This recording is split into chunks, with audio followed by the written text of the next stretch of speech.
ini kita stressing di kewenangan pengadilan agama ya. Sebagaimana kita ketahui para pendengar setia bahwa pengadilan agama ini adalah SKPD vertikal di bawah Mahkamah Agung ya Pak, di bawah Mahkamah Agung. Nah tentu kita sangat perlu untuk mengetahui apa aja sih kewenangan-kewenangan atau tupoksi, tugas pokok dan fungsi dari pengadilan agama ini. Silahkan Pak, langsung dijelaskan. Baik, terima kasih para pendengar yang saya hormati. Kewenangan pengadilan agama ini dari waktu ke waktu mengalami perkembangan ya, seiring dengan dinamika politik hukum yang ada di Indonesia. Iya Pak. Dan dari waktu ke waktu itu pun kewenangan pengadilan agama ini semakin meluas ya. Iya. Yang terakhir itu diatur dalam pasal 49 Undang-Undang Nomor 3 Tahun 2006 tentang perubahan atas Undang-Undang Nomor 7 Tahun 1989 tentang peradilan agama. Secara umum kewenangan pengadilan agama itu mencakup 3 hal. Yang pertama, kewenangan terkait dengan penanganan perkara. Yang kedua, kewenangan untuk memberikan keterangan, pertimbangan, dan juga nasihat tentang hukum Islam kepada instansi pemerintah di daerah hukumnya apabila diminta. Dan yang ketiga, kewenangan untuk memberikan isbat atas kesaksian ru'yatul hilal dalam penentuan awal bulan Hijriah. Nah, terkait dengan kewenangan dalam hal penanganan perkara sebagaimana diatur dalam pasal 49 Undang-Undang Nomor 3 Tahun 2006 ayat 1, bahwa pengadilan agama ini bertugas dan berwenang untuk memeriksa, memutus, dan menyelesaikan perkara-perkara pada tingkat pertama antara orang-orang yang beragama Islam dalam bidang perkawinan, kewarisan, wasiat, hibah, wakaf, zakat, infak, sodakoh, dan ekonomi syariah. Nah, untuk bidang perkawinan saja itu mencakup 22 perkara. Rinciannya mungkin perlu saya sampaikan juga rinciannya. Ini diatur dalam penjelasan pasal 49 Undang-Undang Nomor 3 Tahun 2006. Huruf A, yang dimaksud dengan perkawinan adalah hal-hal yang diatur dalam atau berdasarkan undang-undang mengenai perkawinan yang berlaku yang dilakukan menurut syariah, antara lain. Yang pertama, izin beristri lebih dari seorang atau izin poligami. Gitu. Jadi kalau ada yang mau minta izin gitu ya lagi itu harus mendapatkan izin dari pengadilan agama terlebih dahulu. Tidak bisa serta-merta kemudian nikah di bawah tangan ya. Yang kedua, izin melangsungkan perkawinan bagi orang yang belum berusia 21 tahun. Dalam hal orang tua, wali, atau keluarga dalam garis lurus ada perbedaan pendapat. Izin untuk menikah. Yang ketiga, dispensasi kawin ya bagi calon mempelai yang berumur di bawah 19 tahun sekarang ya. 19 tahun. Kemudian yang keempat, pencegahan perkawinan. Kelima, penolakan perkawinan oleh pegawai pencatat nikah. Keenam, pembatalan perkawinan. Ketujuh, gugatan kelalaian atas kewajiban suami dan istri. Kedelapan, perceraian karena talak atau cerai talak, perceraian yang diajukan oleh pihak suami. Yang 9, gugatan perceraian atau cerai gugat, perceraian yang diajukan oleh pihak istri. 10, penyelesaian harta bersama. 11 ya, 11 tentang penguasaan anak atau hak asuh anak.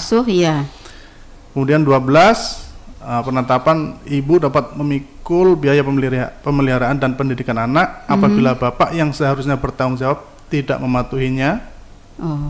Ke-13, penentuan kewajiban memberi biaya penghidupan oleh suami kepada bekas istri atau penentuan suatu kewajiban bagi bekas istri. ke-14 putusan tentang sah tidaknya seorang anak. Biasanya ada sengketa tentang sah tidaknya seorang anak, maka nanti pengadilan yang bukan hak asuh, kalau sah biasanya ada suami yang mengingkari anaknya. Kamu bukan anak saya, ini bukan anak saya memang. Saya baru nikah 3 bulan, sudah lahiran. Betul. Iya. Ini yang kalau ada sengketa tentang sah tidaknya seorang anak, nanti bisa mengajukan gugatan ke pengadilan agama bagi yang beragama Islam ya. Yang ke-15 putusan tentang pencabutan kekuasaan orang tua ya. Dalam hal orang tua ini melantarkan anak, berperilaku buruk, kekerasan, itu bisa dicabut kekuasaannya. Kemudian pencabutan kekuasaan wali yang ke-16. Yang ke-17 menunjukkan orang lain sebagai wali oleh pengadilan dalam hal kekuasaan seorang wali dicabut. Ke-18 penunjukan seorang wali dalam hal seorang anak yang belum cukup umur 18 tahun yang ditinggal kedua orang tuanya. Kemudian 19 pembebanan kewajiban ganti kerugian atas harta benda anak yang ada di bawah kekuasaannya. 20 penetapan asal usul seorang anak dan penetapan pengangkat anak berdasarkan hukum Islam. Nah, penetapan asal usul anak ini biasanya ada pasangan nikah siri ya, kemudian punya anak. Nah, setelah itu tidak mengajukan isbat nikah tapi akad nikah baru. Sehingga terbit buku nikah setelah anaknya lahir. Betul. Sehingga anak ini lahir lebih dulu dari buku nikah. Akhirnya mengajukan penetapan asal usul anak. Gitu. Kemudian yang ke-21 putusan tentang hal penolakan pemberian keterangan untuk melakukan perkawinan campuran. Dan yang ke-22 pernyataan tentang sahnya perkawinan yang terjadi sebelum Undang-Undang Nomor 1 1974 tentang perkawinan dan dijalankan menurut peraturan yang lain. Ini terkait dengan isbat nikah yang ke-22 itu. Nah, itu bidang perkawinan aja ada 22 seperti itu. Iya. Ini melihat begitu banyaknya ya Pak. Belum lagi nih kewarisan tadi ekonomi syariah dan sebagainya itu ya. Oke. Kita mungkin di perkawinan ini dulu ya. Karena banyak banget itemnya nih. Iya. Banyak sekali nih item yang perlu kita perbincangkan, yang keseluruhan kayaknya memang berkaitan langsung ya dengan kehidupan sehari-hari masyarakat kita. Betul sekali. Nah, oke. Pak, saya panggilnya Pak Isna gitu atau boleh, Pak Wahyudi atau Pak Hakim ya? Iya, saya khawatirnya nanti Pak Isna saya tinggal Paknya gitu, tinggal panggil Isna itu nanti teman saya yang cewek itu gitu ya. Iya. Oke, Pak Isna. Dengan sekian banyak ini baru di bidang perkawinannya ya, dengan sekian banyak kewenangan yang dilimpahkan kepada pengadilan agama, ini bagaimana nih Pak untuk pembagian tugas atau kewenangan ini terhadap bidang-bidang yang ada di pengadilan agama sendiri?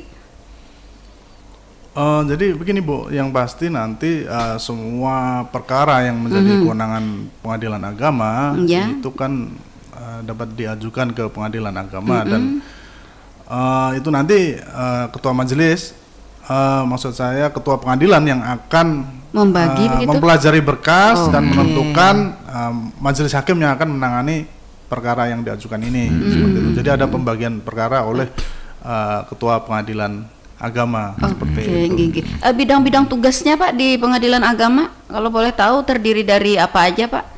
Bidang-bidang maksudnya yang struktur organisasi, ada kepala bidang apa begitu? Jadi struktur organisasi di pengadilan agama ya pimpinan terdiri dari ketua dan wakil, kemudian ada hakim-hakim ya, para hakim, kemudian di bawah ketua wakil itu ada sekretaris dan panitera. Di bawah panitera itu ada panitera muda hukum, panitera muda gugatan, dan panitera muda permohonan. Di bawah sekretaris di situ ada kasubag ya, kasubag kepegawaian dan organisasi tata laksana, kasubag umum dan keuangan, dan yang satu lagi kasubag perencanaan teknologi informasi dan pelaporan. Oke. Secara garis besarnya seperti itu. Di kepaniteraan selain ada di bawah secara struktural ada panitera muda hukum, ada tenaga fungsional yaitu panitera pengganti dan juga jurusita. Oke. Seperti itu. Berarti tidak ada bidang-bidang ya Pak? Misalnya ada ini bidang perkawinan, ini bidang wakaf ya, kewarisan. Hanya dibedakan dari permohonan dan gugatan tadi. Iya. Permohonan dan gugatan. Oke, jadi dari permohonan dan gugatan dari pokok permasalahan ya. Tadi kan ada panitera muda permohonan, ada panitera muda gugatan. Iya. Terhadap bagian ini selama ini Pak, mohon izin Bapak di asli Kabupaten Tanah Laut Pak? Bukan, saya dari Jawa Tengah. Di Kabupaten Tanah Laut sudah berapa lama Pak? Baru dilantik 26 Juli 2021. Selama yang Bapak ketahui begitu dengan gugatan atau perkara yang masuk di pengadilan agama, yang ditangani dengan kondisi petugas yang tadi Bapak sampaikan itu bagaimana, berimbang atau bagaimana begitu Pak? Ya sebetulnya kalau di pengadilan agama, terutama pengadilan agama kelas 1B ya, seperti pengadilan agama Pelihari ini dengan jumlah perkara per tahunnya lebih dari 1000 ya, sekitar kurang lebih 1400. Itu memang sebetulnya untuk rasio antara jumlah hakim di satu sisi dengan jumlah perkara memang belum cukup memadai ya, tapi bagaimanapun juga kita berusaha memaksimalkan yang ada, melakukan manajemen yang baik sehingga tetap bisa menginerja secara baik seperti itu. Kami juga memperdayakan panitera pengganti untuk benar-benar memerankan fungsi sebagai asisten hakim seperti itu. Iya. Ini yang mungkin belum terlalu dipahami ya oleh masyarakat kita begitu ya. Keberadaan dari petugas ini biasanya begini Pak, keluhan dari masyarakat. Ini prosesnya lama begitu ya. Nah, terus harus bolak-balik gitu ya ke pengadilan agama dengan urusan-urusan dengan satu urusan itu begitu ya, karena kan memang satu perkara itu tidak bisa selesai dalam waktu satu kali begitu kan Pak ya, ada beberapa proses-proses prosedurnya yang harus dilalui. Apa aja nih Pak ketika kita pertama kali misalnya memasukkan perkara, nah terus apa nih yang harus kita lakukan lagi bagi si pemohon? Ya, memang pertama kan melakukan pendaftaran perkara ya. Setelah pendaftaran perkara selesai, nanti akan ada panggilan untuk sidang. Nanti pada panggilan sidang pertama itu nanti itu menjadi kebijakan dari majelis hakim ya, apakah memungkinkan untuk sekali sidang atau harus ditunda terlebih dahulu. Itu kewenangan majelis hakim ya. Tapi rata-rata di pengadilan agama Pelihari untuk perkara permohonan itu rata-rata sekali sidang Bu ya. Dan untuk perkara gugatan, khususnya gugatan perceraian yang tanpa dihadiri oleh pihak lawan ya, artinya diputus secara first take, itu tidak lebih dari 1 bulan sejak perkara didaftarkan. Iya, seperti itu. Jadi sebetulnya sudah cepat juga ya penyelesaiannya ya. Itu. Lalu Pak, tentang pemeriksaan perkara, begitu perkara masuk, apakah semua perkara yang masuk akan diproses dan akan disidangkan, ataukah ada pemilahan-pemilahan? Nah, pemilahan ini berdasarkan apa nih Pak? Tadi kan ada penolakan perkara begitu ya. Nah, ini apa nih Pak yang menyebabkan perkara itu misalnya dilanjutkan atau perkara itu tidak bisa dilanjutkan? Ya, baik. Sebenarnya di Pengadilan Agama Pelihari juga sudah ada jasa pos bantuan hukum ya, itu untuk membantu masyarakat yang mungkin ya bisa dikatakan kurang memahami masalah hukum, belum mampu membuat permohonan, belum mampu membuat gugatan, itu dibantu ya, dibantu oleh pos bantuan hukum. Kami bekerja sama dengan IAIN LKBH IAIN Antasari ya Bu ya di sini. Jadi semua perkara yang sudah berhasil didaftar itu harus disidangkan, seperti itu. Nah, nanti di dalam persidangan itu kemudian baru akan bisa diputuskan apakah sebuah perkara itu dikabulkan, tidak diterima, atau ditolak. Oke. Nah, seperti itu. Terhadap ini tadi Pak, poin pertama terhadap izin poligami. Nih Mas Ferry, Mas Ferry ini mengajukan bukan ada niat nih Pak ya. Cuma ingin bertanya aja, mungkin masyarakat sering sekali ini Pak masalah seperti ini. Katanya di masyarakat dari mulut ke mulut, kalau sudah ada izin dari istri ya udah nggak apa-apa lah, santai aja lah. Jadi mungkin apa konsekuensinya Pak? Kalaupun memang tidak menikah di bawah pengetahuan pengadilan agama, jadi konsekuensinya apa itu Pak? Jadi mungkin kemudian harinya. Ya, jadi tentu perkawinan siri itu tidak memiliki kekuatan hukum ya. Dan sekarang sudah ada hasil rapat koordinasi antara Direktorat Jenderal Badan Peradilan Agama dengan Kamar Agama Mahkamah Agung RI terkait permohonan pengesahan nikah atas perkawinan poligami siri. Itu dinyatakan tidak dapat diterima. Kalau sebelum-sebelumnya itu tahun 2019 itu hasil rakor. Sebelum-sebelumnya masih ada yang bisa diterima. Ya, sekarang ini sudah tidak bisa diterima. Nah, artinya kesempatan untuk mengesahkan poligami siri itu pun sekarang sudah begitu ketat ya, ditutup ya, seperti itu. Timbul pertanyaan lagi adalah kemudian bagaimana dengan status anak ya? Nah, dalam hal status anak nanti bisa mengajukan permohonan penetapan asal usul anak seperti itu.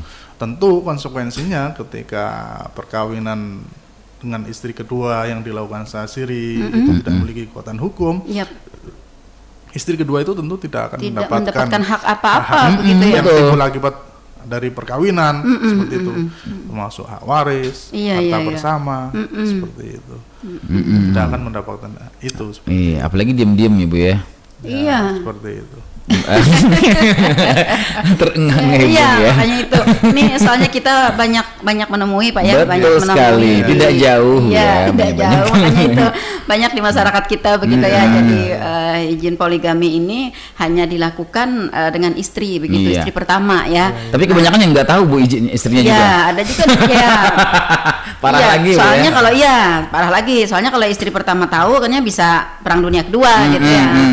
Itu makanya ada istilahnya Pak. Kalau mau nguji madu yang asli gitu ya, iya itu dibawa pulang ke rumah gitu. Kalau di rumah berantakan, nah berarti madu itu asli gitu. Asik.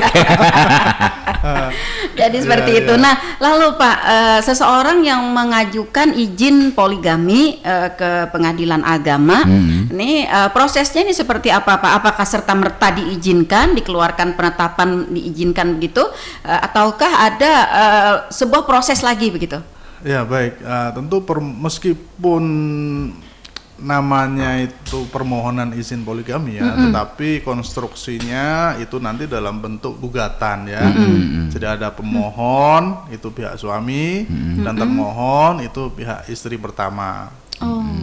Konstruksinya tetap gugatan ya, meskipun jenis perkaranya itu permohonan izin poligami. Bukan itu permohonan biasa begitu? Karena istilah permohonan itu sebenarnya untuk perkara yang tidak ada lawan, tidak ada sengketa. Iya, maksud saya seperti itu benar. Jadi volunteer ya, bukan kontentius ya. Kalau gugatan itu ada sengketa, ada lawan. Seperti itu konstruksinya. Nah, kemudian di dalam permohonan izin poligami itu juga ada kewajiban untuk mencantumkan terkait dengan harta bersama. Harta bersama yang sudah diperoleh selama menikah dengan istri pertama itu apa saja. Dan itu nanti harus ditetapkan. Maksudnya apa? Biar tidak timbul sengketa dengan istri kedua. Karena harta bersama yang diperoleh selama menikah dengan istri pertama ini hanya menjadi hak suami dengan istri pertama dan anak-anaknya. Gitu. Kalau anak waris Bu ya. Kalau harta bersama kan pasangan aja. Nah, setelah menikah dengan istri kedua, ketika memperoleh harta ini baru dibagi 3. Nah gitu. Harta yang diperoleh setelah menikah dengan istri kedua itu baru dibagi 3. Tapi yang diperoleh sebelum menikah dengan istri kedua itu hanya dibagi 2. Nah itu kepentingannya untuk menghindari timbulnya sengketa harta di kemudian hari. Dibagi 3 berarti suami, istri pertama, istri kedua gitu ya. Jadi jangan mau jadi istri kedua. Istri kedua nih, nah makanya itu ini nih yang penting diketahui ya oleh kawan-kawan, para masyarakat, para pendengar setia nih ya, begitu meruginya gitu ya. Betul sekali. Hanya sepertiga gitu, ya kan? Iya. Nah, jadi juga kalaupun sudah terpaksa ini Pak, sudah kadung. Cinta itu buta gitu ya. Iya, nah itu bagaimana Pak? Ya yang pasti nanti kan itu setelah masuk didaftarkan sebagai gugatan ya. Karena ini termasuk gugatan, maka ada kewajiban untuk menempuh proses mediasi dulu, Bu. Iya, tetap ada proses mediasi. Ada proses mediasi, ada mediator yang khusus gitu Pak ya? Mediator hakim ya. Iya. Mediator hakim. Apakah si istri pertama ini memberikan izin lantaran terpaksa gitu? Betul, ataukah memang secara ikhlas karena memang mungkin ada ada faktor mungkin kekurangan yang tidak bisa dipenuhi seperti itu ya. Selain itu juga yang perlu diperhatikan itu diatur dalam Undang-Undang Perkawinan, Undang-Undang Nomor 1 Tahun 74 dan juga dalam kompilasi hukum Islam itu ada syarat kumulatif dan syarat fakultatif yang harus dimiliki oleh seorang suami yang akan menikah lagi. Syarat kumulatifnya yang pertama tentu dia harus mampu yang pertama dan utama mendapat izin dari istri. Nah, yang kedua dia harus adil ya, mampu berlaku adil terhadap istri-istrinya. Yang ketiga mampu mampu artinya secara ekonomi memang mampu untuk membiayai lebih dari seorang istri. Ini syarat mampu fisik, mampu ekonomi gitu ya. Jalan aja tuh undur-undur ya kalau ini syarat ini syarat kumulatif. Kemudian syarat fakultatif itu diantaranya apabila istri belum bisa memberikan keturunan. Kemudian istri itu mendapat sakit atau cacat badan yang tidak dapat disembuhkan, atau istri itu menderita penyakit yang mengakibatkan tidak bisa menunaikan kewajibannya sebagai seorang istri. Kalau fakultatif itu salah satunya unsur bisa terpenuhi ya, tapi yang kumulatif tadi tiga-tiganya harus terpenuhi. Adil, mampu, dapat izin. Itu seperti itu. Itu juga dimuat dalam surat permohonan, Bu. Terhadap syarat kumulatif tadi ya, yang izin dari istri pertama, kemudian adil dan mampu. Ini bagaimana Pak pihak pengadilan agama dalam hal ini mediator atau hakim yang berwenang untuk mengetahui apakah izin, misalnya ada izin memang sudah izin diberikan oleh istri pertama itu memang secara ikhlas. Jadi mintanya izin ini secara baik-baik gitu ya, bukan di bawah ancaman, bukan di bawah iming-iming yang nanti akan didustakan gitu ya, PHP belaka gitu. Nah, kemudian adil, memandang dia ini kalau dia Bapak bisa nggak Pak berlaku adil pasti gitu ya, pasti kalau yang karena pengen banget gitu. Pasti. Nah, tapi ini kan pengadilan agama yang berwenang untuk mempertimbangkan. Nah, kemudian juga dalam hal mampu, bukan hanya mampu di dalam ekonomi ya, dalam fisik juga ya. Nah, ini bagaimana nih Pak pihak pengadilan agama sendiri untuk melihat indikatornya indikator dari ketiga persyaratan itu Pak. Ya, baik. Yang pertama terkait dengan izin dari istri pertama, ya. Biasanya istri juga melampirkan semacam surat pernyataan ya, yang menyatakan dia memberikan izin, tetapi itu juga perlu kita konfirmasi di dalam persidangan ketika istri hadir. Jadi apa yang melatar belakangi pihak istri pertama itu untuk memberikan izin ya? Karena memang seringkali pihak istri pertama apalagi kalau dia tidak memiliki kemandirian secara ekonomi ya, tidak memiliki penghasilan secara mandiri, tingkat ketergantungan mau aja gitu ya, tingkat ketergantungan ekonomi terhadap suami daripada nanti dipulangkan bahuma kada bisa juga ya, seolah-olah tidak punya pilihan, tidak berdaya untuk memilih kan. Kalau misalkan tidak mengizinkan, nanti akhirnya suaminya minta cerai, siapa yang menanggung menafkahi dia? Itu menjadi dilema di satu sisi itu. Tapi ada juga pengalaman saya, memang kondisi istri memang dia bekerja dan capek ya, sementara mohon maaf suaminya kadang tidak mau tahu kondisi istri dan selalu menuntut banyak, dan mungkin mohon maaf agak berlebih ya Bu, sehingga membuat istri capek kewalahan. Di satu sisi dia kalau jadi biar banyak juga yang ngurusin gitu ya, jadi agak ringan tugas saya gitu. Di satu sisi dia merasa kalau tidak menunaikan berdosa, tapi kalau menunaikan dia kondisi capek. Itu ada juga yang kemudian mengizinkan karena dia merasa ada yang membantu untuk melayani suami seperti itu. Itu ada juga pengalaman seperti itu. Iya. Gitu. Terus kemudian terkait dengan keadilan ya. Nah, sebenarnya kalau keadilan masalah hati memang susah kan? Iya. Karena Allah sendiri sudah mengingatkan kita walan tastati'u anta dilu bainan nisa'i walau harastum kan. Dan kamu sekali tidak akan bisa untuk berbuat adil di antara istri-istri kamu karena kecenderungan hati tentu kepada yang lebih cantik, lebih muda kan seperti itu kan. Nah, itu masalah adil. Tapi keadilan ini sebetulnya akhirnya ulama fikih sebagian besar berpendapat lebih dinilai dari sisi keadilan yang zahir, yang material ya. Kalau masalah kecenderungan hati memang susah diwujudkan itu. Akhirnya secara material aja itu. Mungkin dari kunjungan, dari 3 hari gitu ya. Anggaran nih ya. Nah, kemampuan ini tentu nanti pengadilan akan meminta bukti penghasilan dia seperti itu. Usaha dia gitu ya, aset-aset yang ada ya, berapa hektar tanahnya gitu ya, istanahnya berapa buah gitu. Iya. Seperti itu. Tapi memang di satu sisi begini Bu ya, ini kan hukum perdata ya. Hukum perdata itu mengatur masalah privat, hubungan antara individu satu dengan individu lain, sehingga yang lebih ditekankan itu kan asas konsensual ya. Asas konsensual itu lebih menghormati pada kesepakatan kedua belah pihak. Damai gitu. Kalau memang kedua belah pihak memang sudah sepakat gitu kan terkait misalkan untuk dalam hal poligami itu kalau terkait dengan hukum privat ya tentu itu harus dihormati, dihargai seperti itu. Itu karena ya ini sifatnya hukum keluarga ya, hukum privat ya. Itu dan lebih menekankan asas konsensual itu. Iya. Di sisi lain juga pertimbangan itu tadi ya Pak, kalau misalnya tidak diberikan izin nanti akan berpoligami secara liar, secara manual sendiri ya. Iya, di bawah tangan gitu ya. Tentu juga akan merugikan ya kepada mereka begitu. Nah, bagi masyarakat yang bergabung silahkan nih. Ini ya. Selagi ada Pak Hakim ya, agama ya. Mereka adalah saya tidak mengira kalau diarahkan ke poligami. Iya. Ini Pak. Baru 1 item nih Bu ya. Udah panjang banget nih, nggak cukup waktu kita hari ini. Iya, makanya itu. Begini Pak, jadi kita kan di radio ini juga selain daripada kita melakukan talk show, kita juga menyerap aspirasi dari masyarakat begitu. Nah, jadi kondisi masyarakat kita yang lagi banyak sini, makanya kita akan mengarahnya ke situ gitu. Dan ini kalau ibarat permen, ini adalah permen yang sangat manis Pak. Tapi mungkin nggak ada yang nelfon untuk masuk ke poligami ini ya. Takut. Mungkin di item berikutnya mungkin ada yang nelfon biasanya. Nanti waktu nelfon kedengaran istrinya nggak jadi. Iya, apa nih nelfon? Bisa jadi Pak. Iya, ada niatan apa gimana gitu.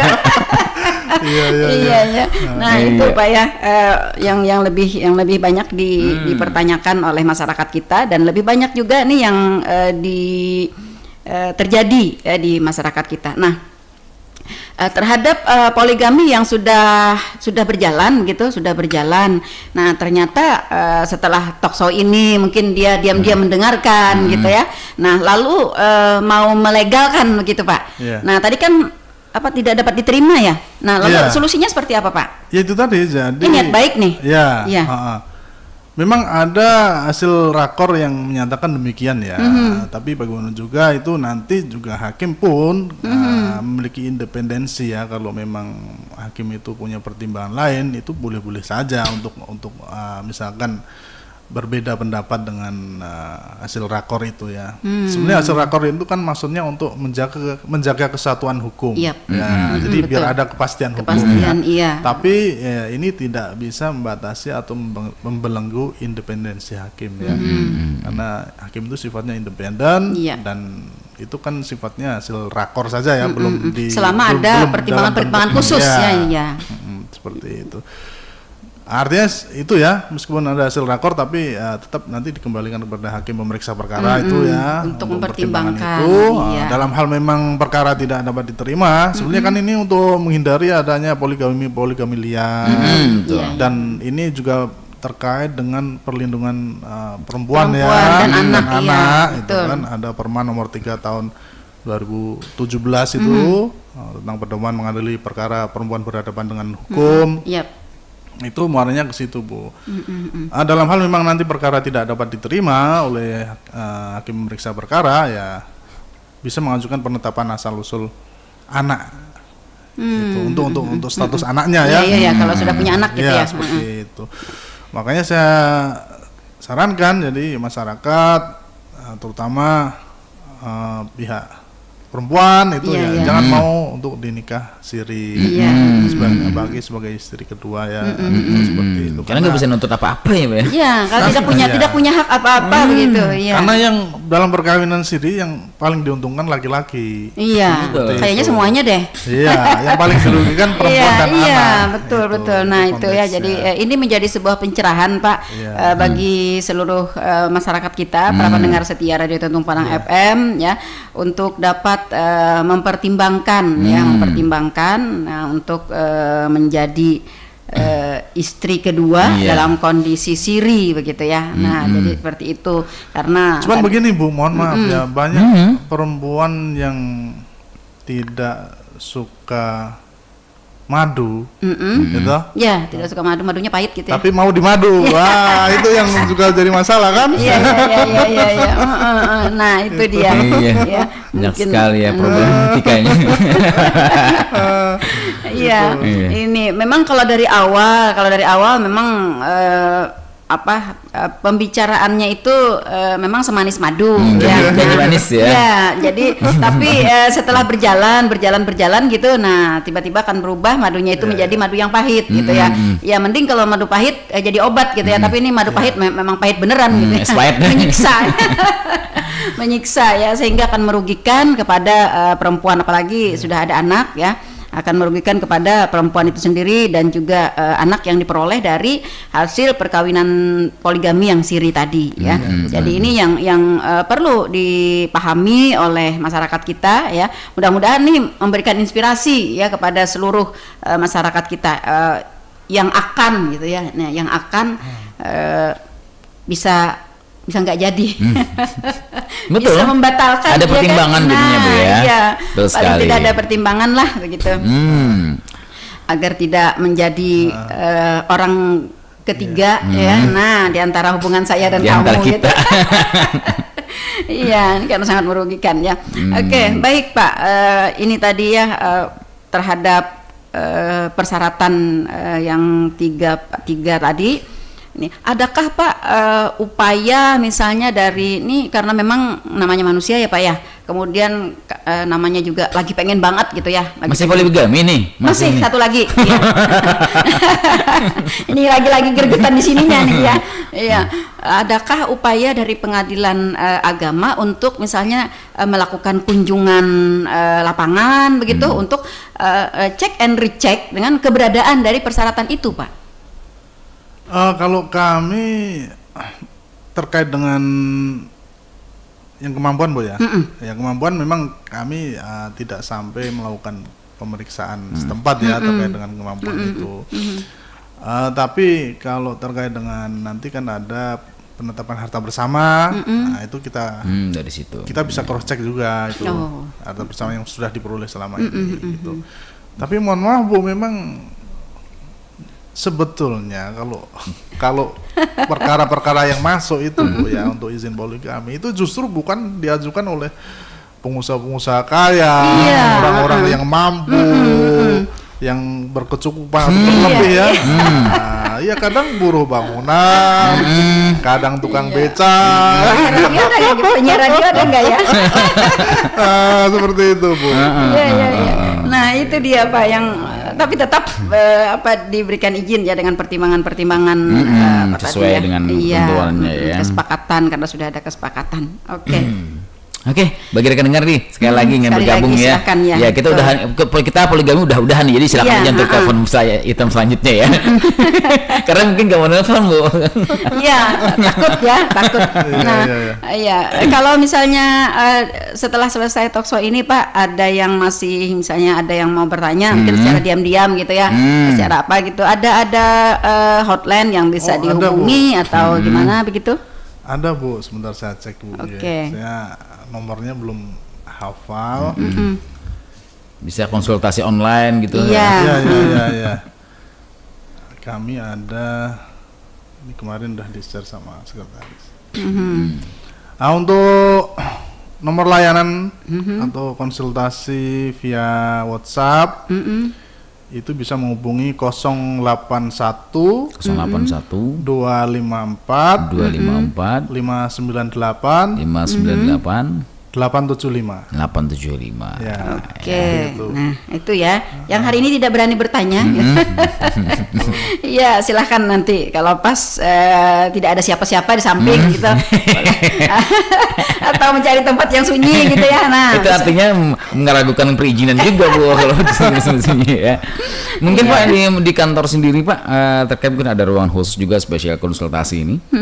Selain mungkin ingin bicara langsung mungkin nggak puas dia lewat via WhatsApp jadi mungkin. Ya, kami kan ada pos bantuan hukum. Itu selain membantu dalam hal masyarakat tidak bisa membuat surat permohonan gugatan juga bisa memberikan advice ya, konsultasi hukum di situ juga bisa. Oke, di pos bakumnya ini terpisah dari pengadilan agama ya Pak? Oh, di beda ruangan aja. Oh, beda ruangan. Dari ruang PTSP ya. Oke. Ini kalau misalnya konsultasi ya bertanya atau apa gitu, ini gratis atau gratis? Oke, gratis ya. Jadi jangan khawatir begitu. Ya, betul ya. Jangan khawatir. Konsul dulu lah. Iya, sebelum melangkah lebih lanjut ya. Betul. Jadi jangan sampai jangan sampai sudah melangkah ternyata langkahnya salah ya, mau ditarik lagi langkahnya bisa jatuh nanti ya. Cuman memang yang perlu juga diketahui oleh masyarakat ya, memang tidak sedikit saya katakan juga orang yang menjalani poligami itu akhirnya berakhir dengan perceraian juga ada ya. Karena mungkin awalnya ini mau mencoba bertahan, akhirnya kok nggak kuat juga nih kan gitu kan, nggak kuat juga nih kan gitu kan, kemudian merasa ya tidak adil, merasa kasih sayangnya kurang, perhatian kurang, kan gitu. Setiap kan. hari ribut gitu ya. Apalagi kalau mohon maaf dari segi materi ya, itu akhirnya berkurang drastis, itu sangat-sangat berpengaruh terhadap kelangsungan hubungan perkawinan juga, makanya itu perlu juga jadi pertimbangan. Iya, bagi para laki-laki gitu ya. Perlu saya sampaikan juga bahwa sebenarnya prinsip perkawinan dalam Islam itu kan monogami ya, satu suami membentuk satu istri ya, satu pasangan saja seperti itu, karena di situ terdapat koridor atau ruang yang proporsional untuk mewujudkan tujuan perkawinan. Iya, yang samawa itu ya. Iya, seperti itu. Iya, kalaupun istilahnya dan ini juga harus dipikirkan ke masa yang akan datangnya gitu ya. Oke, misalnya hari ini kita mampu dalam segi ekonomi ya.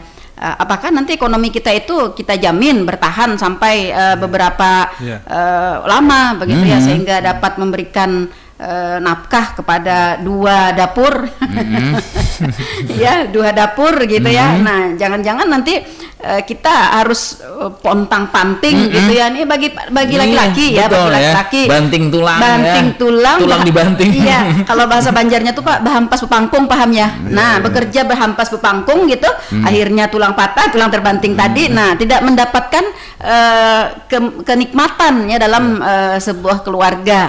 Nah, itu yang mungkin saya bisa menambahkan bahwa sebenarnya dari sisi psikologi seorang suami yang melakukan poligami, dia akan banyak mendapatkan beban psikologis karena dia harus pandai-pandai dia harus pandai-pandai menjadi aktor yang baik. Karena kalau dia tidak pandai, mohon maaf, menjadi aktor yang baik itu, mohon maaf, sedikit banyak dia banyak bohong. Kalau enggak nanti mesti mudah marah. Iya, akan memicu pertengkaran. Ketika seseorang itu harus banyak berbohong, itu kan sebenarnya secara psikis dia tidak tenang. Ketika dia tidak tenang, maka tujuan perkawinan untuk mendapatkan ketenteraman hati ya, tidak sakinah tercapai. Itu tidak tercapai nih, kan gitu kan. Tidur aja gelisah. Nanti saya pulang ke sana ditanya gini-gini, kalau saya nggak bohong nanti marah. Giliran ke istri muda gantian, kemarin saya ini kok ini ya, gantian. Betul. Ada beban psikologis yang dialami oleh pelaku. Salah satunya mungkin tidur nggak tenang. Iya, harus menjadi pertimbangan juga. Ketika tidur tidak tenang, ketika harus banting tulang lebih banyak lagi begitu ya. Nah, kemampuan kita begitu ya untuk menyandang beban itu ya akan begitu berat, akan begitu berat, akhirnya nanti sakit deh. Iya, akan sakit, ya akan merugikan juga kepada pihak suami, begitu ya Pak ya. Nah, jadi bukan hanya pihak istri ya, juga akan jadi pihak suami. Nah, ya sebenarnya memang idealnya tadi ya seperti Pak Isna sampaikan tadi, bahwa satu pasangan begitu ya, sehingga kita dapat tenang, konsentrasi, begitu ya, tidur nyenyak, ya, kada ingat di subuh. Iya, kayaknya ibunya menekankan banget nih Pak. Iya, penekanan ini, banget nih kayaknya. Karena iya Pak, karena saya dulu pernah lama di pemberdayaan perempuan, perlindungan anak, jadi kasus-kasus poligami ini cukup banyak yang kami tangani, ya. Rata-rata memang merugikan kepada pihak perempuan. Betul sekali. Iya, tetapi juga dalam hal ini ya kita juga menekankan juga, memberikan juga kerugian atau beban-beban yang akan ditanggung, yang akan dipikul oleh pihak laki-laki begitu. Nah, jadi kan bisa seimbang nih. Jadi bisa mikir bukan hanya satu atau dua kali, tapi mikir berpuluh-puluh kali gitu. Iya, jadi seperti itu. Iya. Bagi rekan dengar nih yang ingin bergabung, masih ada waktu nih ya. Di 0813-012-304, baik itu wasiat maupun itu juga ahli waris. Jadi silakan nih manfaatkan kesempatan ini ya. Kalau mungkin tidak sempat untuk ke pengadilan agama ya. Tadi ada banyak baru di dalam bidang perkawinan, kita baru satu membahas nih ya. Betul sekali. Jadi emang nggak salah nih kita punya jadwal satu minggu beberapa kali ya untuk dengan agama ya. Karena banyak sekali yang akan dibongkar-bongkar. Iya, ternyata seperti itu. Nah, lalu Pak, ini kita baru ke persyaratan yang mutlak tadi ya. Nah, kemudian persyaratan yang berikutnya itu tadi tidak bisa melaksanakan kewajiban, ya, si istri tidak bisa melaksanakan kewajiban. Ini tadi seperti yang Bapak sampaikan, mungkin karena kesibukan ya, sehingga capek atau apa gitu ya. Nah, kemudian karena sakit. Nah, sakitnya ini adakah Pak indikator sakit yang dapat menjadi persyaratan mutlak Pak untuk masuk dalam kategori ini? Apakah kalau hanya sakit batukan aja, bini luntur berumuran batukan aja, kan batukan kada mempengaruhi itu ya kegiatan malam Jumat, malam Senin, ya yang wajibnya gitu, yang sunatnya kan lebih banyak lagi. Jadi sakit dalam Undang-Undang Nomor 1 Tahun 74 ya tentang perkawinan yang menjadi alasan untuk mengajukan poligami ini, sebentar ya, saya agak lupa kan. Saya lihat dulu pasalnya ini. Ini sakit yang menyebabkan tidak dapat melakukan kewajiban itu, Bu. Nah, itu seperti itu. Berarti sakitnya itu ada keterangan dari dokter ya Pak, yang menyatakan bahwa dia memang sakit dan tidak dapat melaksanakan kewajiban. Ya, tentu nanti harus ada. Ya, kita break sebentar Bu ya. Oke, ada yang telepon ya. Baik, halo, selamat pagi. Halo, assalamualaikum. Waalaikumsalam warahmatullahi wabarakatuh. Dengan siapa di mana ini Bapak? Dengannya Hari, Bu, di Plehari. Oke, Mas Hari di Plehari. Iya, silahkan Mas. Ini saya ingin menanyakan, tadi kan ada dijelaskan tentang alasan-alasan yang bisa dibenarkan untuk poligami ya. Betul, iya. Nah, itu saya ingin menanyakan, apabila saya ingin mengajukan izin poligami dengan alasan-alasan yang sudah dijelaskan oleh Bapak Isna Wahyudi tadi, apakah istri saya itu harus ikut ke pengadilan, Ibu? Nah, iya. Mungkin itu yang bisa saya tanyakan. Terima kasih. Assalamualaikum. Waalaikumsalam warahmatullahi wabarakatuh. Terima kasih Pak Hari. Silahkan langsung dijawab Pak. Baik, saya sebutkan dulu ya, itu diatur dalam pasal 4 Undang-Undang Nomor 1 Tahun 74, kemudian ada juga di dalam kompilasi hukum Islam. Tadi dalam pasal 4 ayat 2 dijelaskan bahwa pengadilan dimaksud dalam ayat 1 pasal ini hanya memberi izin kepada suami yang akan beristri lebih dari seorang apabila ini yang syarat fakultatif ya. Yang pertama, istri tidak dapat menjalankan kewajibannya sebagai istri. Nah, yang kedua, istri mendapat cacat badan atau penyakit yang tidak dapat disembuhkan. Nah, yang ketiga, istri tidak dapat melahirkan keturunan. Nah, seperti itu. Jadi kalau yang ditanyakan oleh Ibu tadi kan sakit yang tidak dapat disembuhkan, ini berarti kan seperti itu. Berarti ada keterangan dari dokter gitu ya, bahwa sakitnya ini cacat badan atau penyakit yang tidak dapat disembuhkan. Nah, kemudian pertanyaan dari Pak Hari ya. Pak Hari tadi ya. Ya tentu sebagai sebagai pihak termohon ya, istri pertama itu akan dipanggil juga sebagai pihak untuk hadir ya, karena kepentingannya juga majelis hakim akan meminta klarifikasi, konfirmasi apakah benar-benar memberikan izin secara ikhlas gitu ya suaminya untuk menikah lagi, kemudian apa yang melatar belakanginya seperti itu. Yang pasti akan dipanggil untuk dihadirkan dalam persidangan seperti itu. Dan apabila pihak istri hadir juga akan dilakukan mediasi terlebih dahulu seperti itu sebelum pemeriksaan perkara. Iya, ada mediasi dulu ya Pak. Namun dalam hal pihak istri sudah dilakukan pemanggilan secara resmi dan patut sebanyak 2 kali berturut-turut tidak hadir.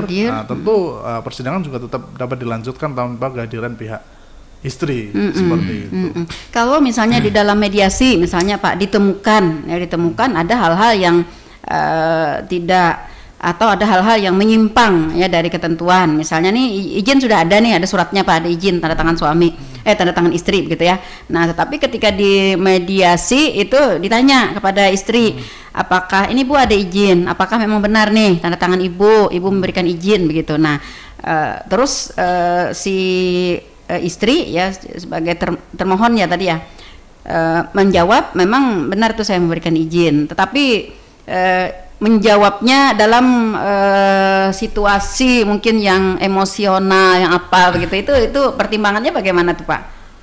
Kalau mediasi nanti itu kan sifatnya tertutup Bu ya. Jadi semua yang terkait dengan proses mediasi sifatnya tertutup, rahasia, dan nanti laporan mediasi itu hanya menyatakan apakah mediasi berhasil, tidak berhasil, atau tidak dapat dilaksanakan. Terkait yang Ibu tanyakan tadi, mediator bisa melakukan kaukus. Kaukus itu pertemuan mediator dengan salah satu pihak. Jadi untuk menggali hal-hal yang mungkin tidak dapat disampaikan secara langsung di hadapan pasangannya. Itu kan bagus ya. Untuk menggali itu. Bagus ya. Dari kaukus itu nanti pihak mediator juga kemudian bisa melakukan kaukus kepada pihak suami nih. Kita sampaikan. Sebetulnya istrinya seperti ini loh Pak, kondisinya seperti ini. Betul. Istri Bapak ini sebenarnya terpaksa, pertimbangannya seperti ini. Terus nanti kita juga sampaikan kepada pihak suami untuk mempertimbangkan kembali keinginannya untuk tetap melanjutkan poligami, kemudian nanti ke depannya apakah itu berpengaruh enggak terhadap perkawinan yang sudah dibina selama ini, karena juga banyak yang berakhir dengan perceraian ya. Syukur-syukur bisa merubah pikiran dari pihak suami dan dari ingin menjadi tidak ingin gitu ya. Itu kadang kadang berhasilnya di situ. Iya. Ketika tidak jadi poligami itu berhasil. Kalau poligami sukses artinya. Iya. Seperti itu. Nah, itu ya Pak Hari, Mas Hari di Plehari ya. Jadi seperti itu, meskipun nanti di rumah sudah dapat tanda tangan di bawah paksaan, di bawah tekanan atau di bawah iming-iming, nanti di mediasi akan ditanya nih, dan setelah mediasi juga bila ditemukan adanya kecurigaan-kecurigaan yang lain, nanti akan ada tadi kaukus tadi ya. Nah, itu akan ada penelpon berikutnya nih Bu. Silakan. Oke, halo, selamat pagi. Iya, selamat pagi. Oke, dengan siapa di mana? Ya, saya dengan Maya. Oke, Mbak Maya di mana, Mbak? Di Mata. Oke, silahkan Mbak. Iya, ini temanya sangat menarik sekali. Betul, ya. Iya. Ini saya mau nanya, misalnya suami saya itu mengajukan poligami, kemudian pada awalnya saya menyetujui, tetapi ketika persidangan berlangsung saya berubah pikiran, tidak menyetujui lagi. Nah, apakah setiap putusan pengadilan itu harus dilaksanakan nih Pak ya. Oke. Dan apakah akibatnya bila misalnya itu tidak dilaksanakan? Oke. Ya, itu saja. Terima kasih. Mohon maaf itu berubah pikirannya setelah diputus atau proses persidangan? Di dalam proses persidangan Pak, belum diputus. Iya. Nah, dia putus dah. Iya, belum diputus tadi ya. Kalau saya tangkap tadi di persidangan. Ketika di persidangan katanya si pihak istri berubah pikiran. Nah, sehingga tidak jadi mengizinkan gitu. Nah, tidak jadi mengizinkan. Pertanyaannya bagaimana proses selanjutnya? Kemudian apa akibat-akibat yang harus dilakukan oleh pihak yang menarik apa tadi izinnya tadi? Ya. Memang izin istri ini diatur dalam pasal 5 tadi Undang-Undang Nomor 1 Tahun 74, kemudian di dalam kompilasi hukum Islam juga sebisa mungkin memang izin istri ini dipenuhi ya. Tapi dalam hal-hal tertentu ketika pun izin istri tidak dipenuhi itu juga bisa dikembalikan kepada pertimbangan hakim ya. Jadi saya tidak boleh memberikan jawaban pasti dikabulkan atau ditolak. Jadi saya kembalikan kepada pertimbangan hakim. Dalam hal hakim ini mempertimbangkan untuk tetap mengabulkan, ya ketika dikabulkan, kalau pihak istri keberatan bisa mengajukan upaya hukum banding ya, karena ini kan gugatan ya, seperti itu. Seperti itu dalam hal tidak mengajukan upaya hukum banding hingga putusan berkekuatan hukum tetap ya, karena sudah lewat waktu upaya hukum selama 14 hari setelah pembacaan putusan. Kalau putusan sudah berkekuatan hukum tetap, maka dari KUA tetap harus melaksanakan pencatatan perkawinan untuk perkawinan yang kedua, karena sudah mendapatkan izin dari pengadilan seperti itu. Oke, akibatnya tadi Pak? Akibatnya bagi si istri yang menarik kembali izinnya gitu. Apakah ada konsekuensi hukum, konsekuensi apa begitu? Selama itu dalam proses persidangan itu menjadi hak dari pihak istri ya. Saya kira tidak ada konsekuensi yang khusus ya. Oke, jadi seperti itu ya Bu Maya di Mata, Mbak Maya di Mata ya. Boleh-boleh saja mengajukan keberatan ya, berubah pikiran ketika sedang berada di dalam proses persidangan ya. Tetapi akan diputuskan kembali oleh hakim apakah persidangan itu dilanjutkan atau tidak begitu ya. Apakah perkara itu tetap dikabulkan? Ya, atau tetap dikabulkan atau ditolak, tidak? Iya, ditolak. Nah, ketika pun nanti dikabulkan, ya diproses sampai dengan putusan sudah ya, Mbak Maya dapat melakukan upaya hukum ya, yaitu upaya banding, upaya hukum yang mengajukan banding, ya, banding sampai dengan PK ya Pak, rasanya ada ya PK. Sampai kasasi Bu. Sampai kasasi, oke, sampai kasasi aja ya di situ ya Mbak Maya sudah dapat dipahami ya. Oke, sedangkan akibatnya atau konsekuensinya ketika kita menarik kembali izin tersebut secara khusus itu tidak ada. Iya, emang itu hak dari. Iya, tidak ada. Boleh-boleh saja gitu ya. Asalnya kan pulang kado aja. Dulu kada tahu ya. Dulu kan hanya mendengar cerita aja gitu. Nah, mendengar cerita aja. Kada apa-apa mahai. Cagar madu ikam nih orangnya baik benar mahai. Karena mana? Ternyata setelah baru ketemu dia sudah menceleng-celeng lawan si mamah pertama. Nah, jadinya berubah pikiran, awas kada aku izinkan. Nah, itu ya boleh-boleh saja ya. Karena memang manusia punya pemikiran yang kadang berubah begitu. Mungkin ini di dalam kompilasi hukum Islam ya, itu diatur dalam pasal 57 ya. Itu terkait dengan syarat kumulatifnya, kemudian syarat fakultatifnya ya, pasal 57 tadi yang alasannya istri tidak dapat menjalankan kewajiban sebagai istri mendapat cacat badan atau penyakit yang tidak dapat disembuhkan, istri tidak dapat melahirkan keturunan. Kemudian di dalam pasal 58 ayat 1-nya itu yang syarat kumulatif ya, adanya persetujuan istri, kemudian suami mampu menjamin keperluan istri-istri, ya kemudian adil ya. Nah, ini Di dalam pasal 58 ayat 3 kompilasi hukum Islam ya, persetujuan dimaksud pada ayat 1. Nah, tadi ya persetujuan istri huruf A.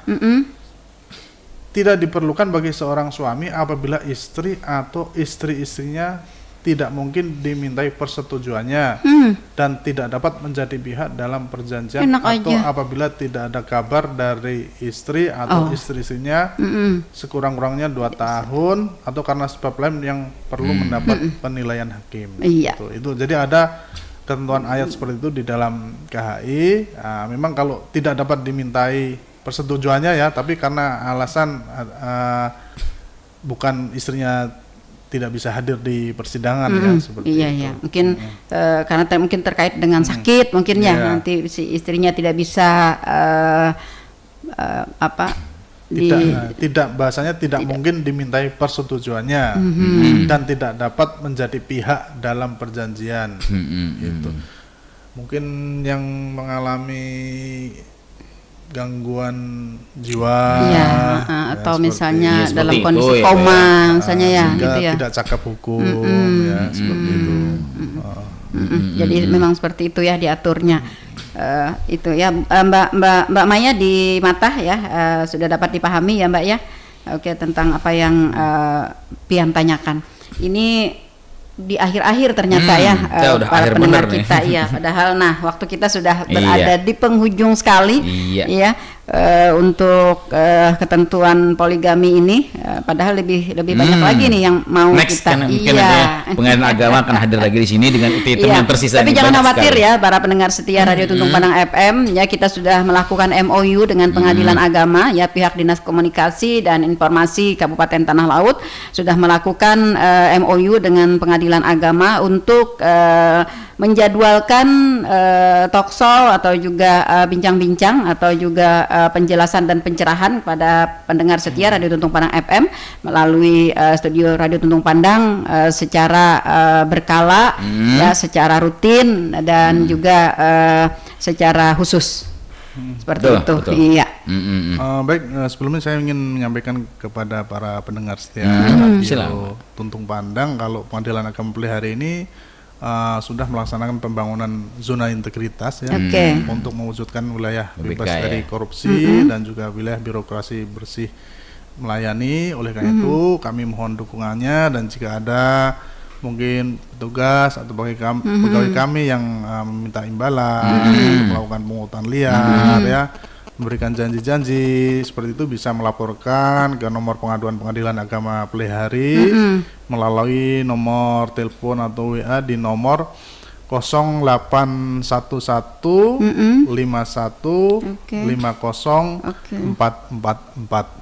Ya. 4. Oke, ini yang pengaduan ya, kalau yang ada terindikasi permintaan atau apa begitu. Tapi kalau misalnya si pemohon sendiri dengan senang hati dengan sendirinya begitu ya, ketika datang pertama gitu Pak, pelayanannya begitu baik gitu ya, nah kemudian datang kedua nanti dibawakan pisang ya, hasil kebun gitu, nggak apa-apa kan Pak ya? Oh, tetap tidak boleh Bu, kami tidak boleh menerima gitu ya? Tips ya. Tidak boleh menerima tips ya. Boleh, WBK Bu, WBK. Iya, kita makan bersama-sama nggak boleh juga. Oke, jadi itu ya, karena itu bisa menimbulkan kesan negatif ya, dan juga bisa mempengaruhi ya. Betul sekali. Mempengaruhi dari naluri. Karena orang yang berperkara di pengadilan itu ada lawan kan Bu. Iya betul. Lawan juga. Oke, jadi perlu diingat juga nih ya untuk pendengar kita masyarakat Kabupaten Tanah Laut, ketika berurusan ke Pengadilan Agama ya, tidak diperlukan adanya tips-tips ya, tips khusus sekali, gitu. Kalau ada tips nanti dibawa ke radio aja gitu ya. Nanti kita goreng sama-sama di sini. Iya, jadi ya mungkin Pak di akhir perjumpaan kita hari ini ya, mungkin ada closing statement dari closing Pak. Dari Pak Isna. Ya, kami tentu sangat mengimbau kepada seluruh masyarakat ya untuk menghindari perkawinan di bawah tangan ya, karena sekarang ini juga layanan KUA juga semakin baik, dan untuk melakukan perkawinan di KUA juga kalau dilaksanakan di kantor juga tanpa ada pungutan biaya sama sekali ya, dilakukan secara gratis. Dan juga saya menghimbau kepada tokoh-tokoh masyarakat, penyuluh agama, ustadz-ustadz untuk juga memberikan pencerahan kepada masyarakat untuk tidak melakukan perkawinan di bawah tangan ya seperti itu, karena itu akan memang menyebabkan dualisme hukum dan merusak sistem hukum yang ada di Indonesia. Dan bagaimanapun juga perkawinan di bawah tangan itu sangat merugikan perempuan dan anak. Iya, betul. Oke, baik.